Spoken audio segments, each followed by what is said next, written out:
আসসালামু আলাইকুম প্রিয় দর্শক সকলকে স্বাগত জানিয়ে দিব এই ভিডিওর মাধ্যমে আজকের অভিবাসীদের অনেকগুলো ইনফরমেশন যা জানার অপেক্ষায় রয়েছেন। আপনি নিজে জানুন, একজনকে জানান, ভিডিওটি শেয়ার করে চ্যানেলটি সাবস্ক্রাইব করে ফেসবুক পেজটি লাইক ফলো করে যুক্ত থাকলে আমাদের প্রতিদিনের আপডেট তথ্য প্রতিদিন দেখতে পাবেন।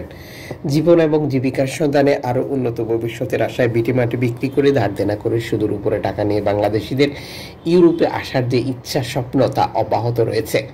ইউরোপের দেশগুলো কঠিন সিদ্ধান্ত নিলেও এই পথ ব্যবহার করে ইউরোপে আসা যে বন্ধ হচ্ছে না, হবে না, তার উদাহরণ সাম্প্রতিক সময় গেম বৃদ্ধি পাওয়া।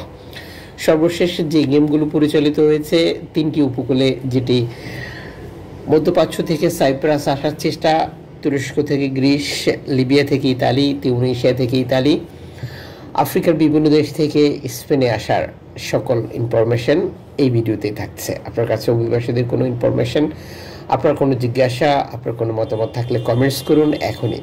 ইনশাল্লাহ আপনার কমেন্টসের রিপ্লাই করবো আমরা।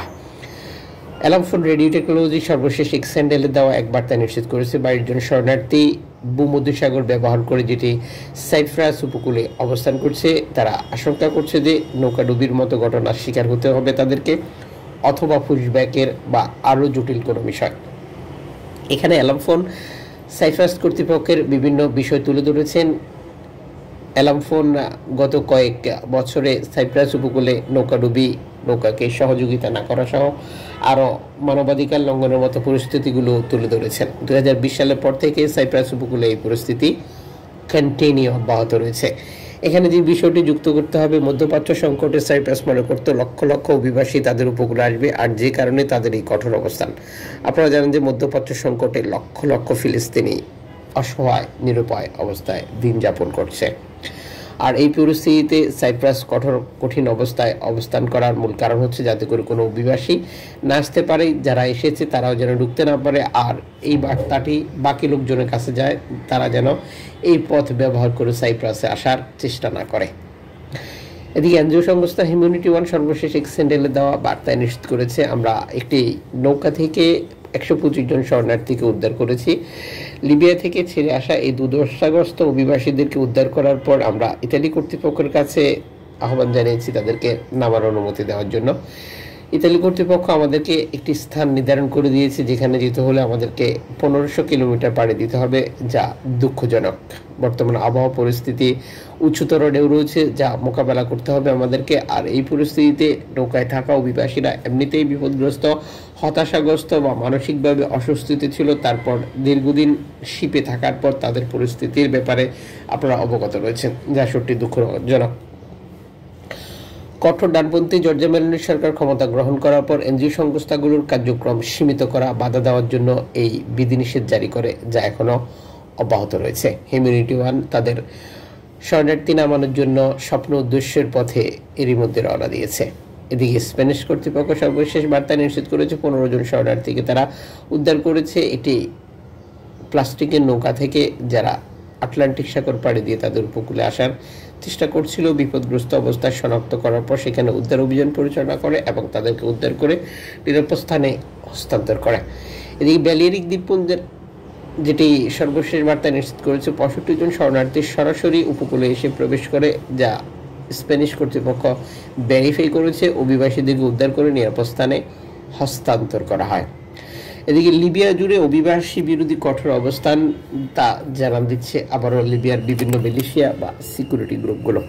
অভিবাসী বিরোধী কঠোর অবস্থানের কারণে লিবিয়ার জোয়ারাতে রেকর্ড সংখ্যক শরণার্থীকে আটক করা হয়েছে, যাদেরকে খেজুর গাছের তলায় বসিয়ে রেখে যেটা গণনা বা হিসাব করা হচ্ছে, যা কয়েকটি পিকচার সামাজিক যোগাযোগ মাধ্যমে ভাইরাল হয়েছে। বর্তমান লিবিয়াতেও তিউনিসিয়ার মতো করে পরিস্থিতি তৈরি করার চেষ্টা করছেন ইতালি, ইউরোপীয় ইউনিয়ন।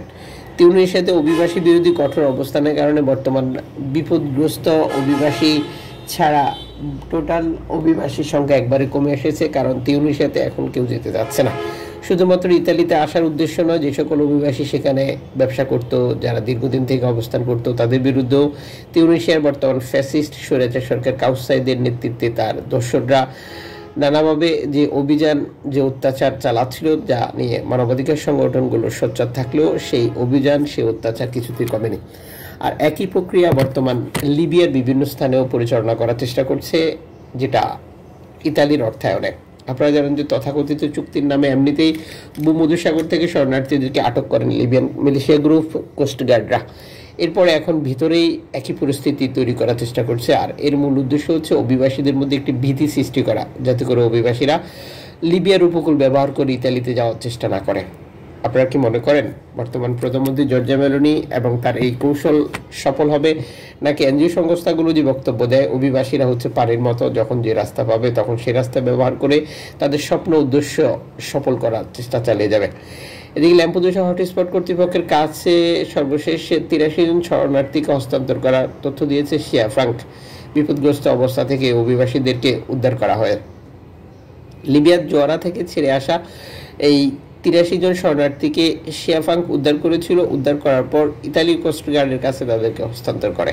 বিপদগ্রস্ত অবস্থা শরণার্থীদেরকে উদ্ধার করার জন্য এনজিও সংস্থাটিকে আমাদের পক্ষ থেকে ধন্যবাদ। সর্বশেষ এক্স হ্যান্ডেলে দেওয়া বার্তা নিশ্চিত করেছে বর্তমান হটস্পটের পরিস্থিতি নিয়ে, যেটা ল্যাম্পেদুসা হটস্পট কর্তৃপক্ষ 171 জন অভিবাসী রয়েছে যারা ভূমধ্যসাগর ব্যবহার করে ইতালির এই দ্বীপটিতে প্রবেশ করেছিল। এদিকে লিবিয়ার উপকূলে নৌকাতে আগুন ধরিয়ে দেওয়ার মতো ঘটনা ঘটেছে, যা একটি এনজিও সংস্থা সর্বশেষ বার্তা নিশ্চিত করে, যদিও এই নৌকার অভিবাসী বা তাদের ব্যাপারে কোনো তথ্য দিতে পারেনি। আপনারা জানেন যে লিবিয়ান কোস্টগার্ড এই ধরনের কার্যক্রম চালিয়ে আসছে 2016 সাল থেকেই। আর এগুলো সাম্প্রতিক সময় বৃদ্ধি পেয়েছে, যার কারণ হচ্ছে ইতালির অর্থায়ন। ইতালির অর্থায়ন যত বৃদ্ধি পাচ্ছে, অভিবাসী বিরোধী কার্যক্রমও লিবিয়ান কোস্টগার্ডের বৃদ্ধি পাচ্ছে, যা শুধু সাগরে নয়, এখন লিবিয়ার ভেতরেই দেখা যাচ্ছে। আর এটি বৃদ্ধি পাওয়ার মূল কারণ হচ্ছে অর্থায়ন। আপনারা জানেন যে অর্থ নেওয়ার জন্য ইউরোপীয় ইউনিয়নের কাছ থেকে মিলিশিয়া গ্রুপ বা লিবিয়ার বর্তমান যে ক্ষমতা দখল করে রাখা বিভিন্ন চক্র ইউরোপীয় ইউনিয়নকে খুশি করার জন্য অভিবাসী বিরোধী এই সকল কার্যক্রম পরিচালনা করে। যদিও মানবাধিকার সংগঠনগুলো বারবার এই সকল ব্যাপারে সতর্কতা জারি করছে, মানবাধিকার সংগঠনগুলো বারবার মনে করিয়ে দিচ্ছে যে বিচারের মুখোমুখি করা হবে লিবিয়াতে এই ধরনের কার্যক্রমের সাথে যুক্ত ব্যক্তিদেরকে। এরপরেও তারা কি থামছে? যেহেতু লিবিয়া একটি বর্তমান অকার্যকর দেশ, রাজনৈতিক কোনো দল নেই, বা এটি যেটি আন্তর্জাতিক সম্প্রদায় ভেরিফাইড কোনো দল ক্ষমতায় নেই, বিচারের আওতায় আনার খুব একটা সুযোগ নেই। তবে কোনো একদিন যে আনা হবে এটা একবারে স্পষ্ট, যা বারবার মনে করিয়ে দিচ্ছে মানবাধিকার সংগঠনগুলো। আর এই সকল পরিস্থিতি অতিক্রম করেও বাংলাদেশ সহ বিভিন্ন দেশের অভিবাসীরা ইতালিতে আসছে, যেটি ধারাবাহিকভাবে অব্যাহত রয়েছে। প্রিয় দর্শক, গেম নিয়ে, বিপদগ্রস্ত অভিবাসী নিয়ে কোনো তথ্য ইনফরমেশন থাকলে জানান। আপনার এই তথ্য, আপনার ইনফরমেশন একটি পরিবারের জন্য কত বড় সুখবর বয়ে আনবে তা আপনি একবার ভেবে দেখুন।